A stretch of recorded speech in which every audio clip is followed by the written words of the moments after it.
Bismillahirrahmanirrahim. Assalamualaikum warahmatullahi wabarakatuh. Ketemu lagi dengan saya, Rizky Prabowo. Kali ini kita akan membahas terkait dengan intranet dan juga internet. Hal pertama yang akan kita bahas yaitu terkait dengan intranet. Apa sih intranet? Intranet merupakan sebuah jaringan lokal yang hanya bisa diakses dari dalam jaringan itu sendiri. Biasanya jaringan seperti ini tanpa akses external link atau misalnya hanya dari internal link saja gitu. Jadi ini merupakan sebuah jaringan yang memiliki akses terbatas untuk internal saja. Nah, untuk media aksesnya ini bisa melalui wired ataupun bisa juga melalui wireless. Jadi bisa pakai kabel gitu ya, karena masih dalam lokal gitu ya, nggak begitu luas, masih memungkinkan untuk di cover menggunakan kabel. Atau bisa juga menggunakan wifi juga bisa. Oke, untuk arsitekturnya atau ilustrasinya seperti ini misalnya. Misal Anda berada dalam sebuah universitas gitu ya, yang memiliki contohnya di sini memiliki dua dedicated server atau server yang dimiliki universitas itu sendiri secara langsung, ditempatkan di misalnya di pusat data dan teknologi informasi dan komunikasi gitu misalnya. Nah, dua server ini misalnya kita bagi menjadi server syakat, kemudian ada juga server proxy gitu ya. Nah, di dalam universitas itu sendiri misalnya ada beberapa user atau beberapa staff atau beberapa mahasiswa misalnya ya. Saya ilustrasikan seperti ini dengan komputer-komputer seperti ini.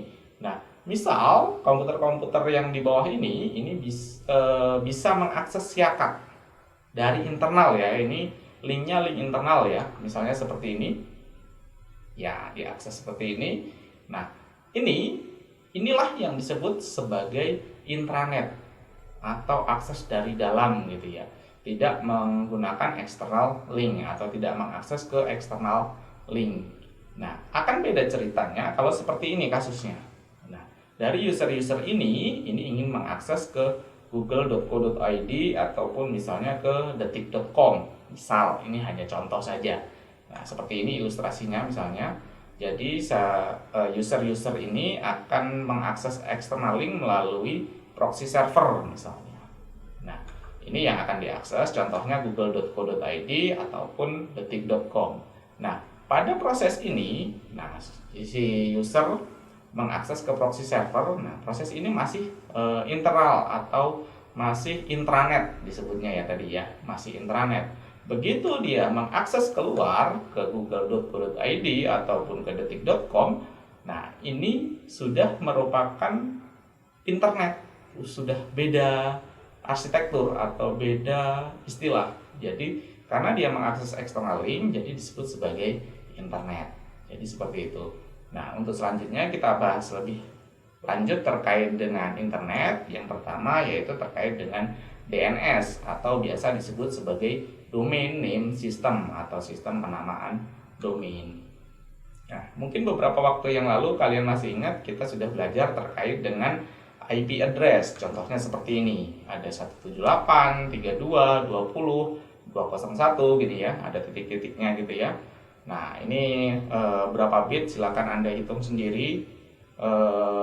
Bisa dilihat di situ. Kemudian ini tipe atau kelas apa, silakan Anda ingat-ingat lagi gitu ya. Ini hanya sebagai contoh saja. Nah, pada saat kita ingin mengakses ke sebuah host di dalam jaringan, sebenarnya kita akan mengakses IP address ini ya. Nah, kalau orang ingin mengakses IP address tertentu gitu ya, kan sulit tuh mengingat atau menghafal IP address. Makanya dibuatkan sebuah domain name system atau biasanya alias gitu ya, atau biasa disebut sebagai alias. Nah, misalnya seperti ini. Untuk lebih mudah mengingatnya, misalnya rizkyprabowo.com atau adinda.co.id atau lampung.go.id. Nah, itu kan lebih mudah diingatnya. Kita mengingat nama, bukan mengingat nomor. Jadi, kalau nomor itu lebih susah diingatnya. Akan lebih familiar kalau dia sebuah nama gitu ya. Jadi alias yang meredirect dari nama ke IP gitu. Di apa ya? Namanya di redirect lah ya tadi ya, di redirect dari name system dari nama domain ke IP address supaya lebih mudah mengingatnya. Nah, untuk definisi sendiri, domain name system ini memungkinkan untuk pemberian nama host dalam sebuah jaringan. Tadi seperti rizkyprabowo.com gitu ya, sebenarnya kita memberi nama host sebenarnya. Cuman ada mekanisme tertentu untuk mendapatkan nama tersebut.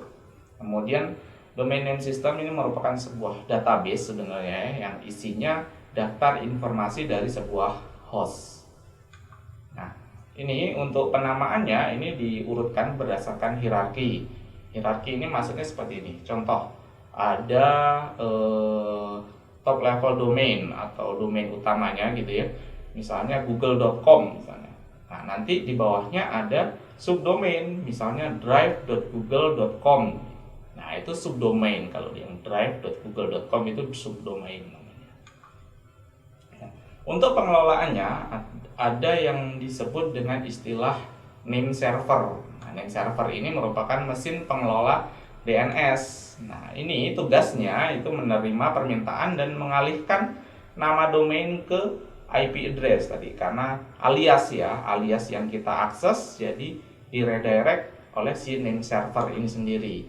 Nah, permintaan ini biasanya dilakukan oleh program, misalnya Chrome browser, kemudian browser Chrome itu browser juga ya. Chrome, Mozilla, kemudian Safari, kemudian Edge itu contoh-contoh pengakses name server. Jadi kita mengakses di URL itu kan domainnya ya. Nanti sama name server dari domainnya, domain name systemnya akan dialihkan ke IP address. Nah, yang bertugas mengalihkan ini si name server itu sendiri. Nah, atau bisa juga permintaan itu dilakukan oleh name server yang lain. Nah, ini contoh kalau misalnya Anda ingin beli domain gitu ya, silakan Anda beli. Biasanya kita suruh ngecek dulu domainnya available atau tidak. Selanjutnya kita bahas terkait dengan proxy server. Apa sih proxy server?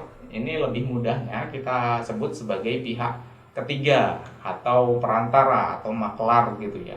Jadi misalnya kita tadi sudah bahas di awal itu terkait dengan proxy server, mekanismenya gimana gitu ya kalau mau mengakses ke external link gitu ya. Beberapa waktu yang lalu ada berita yang beredar gitu ya terkait dengan free proxy gitu ya.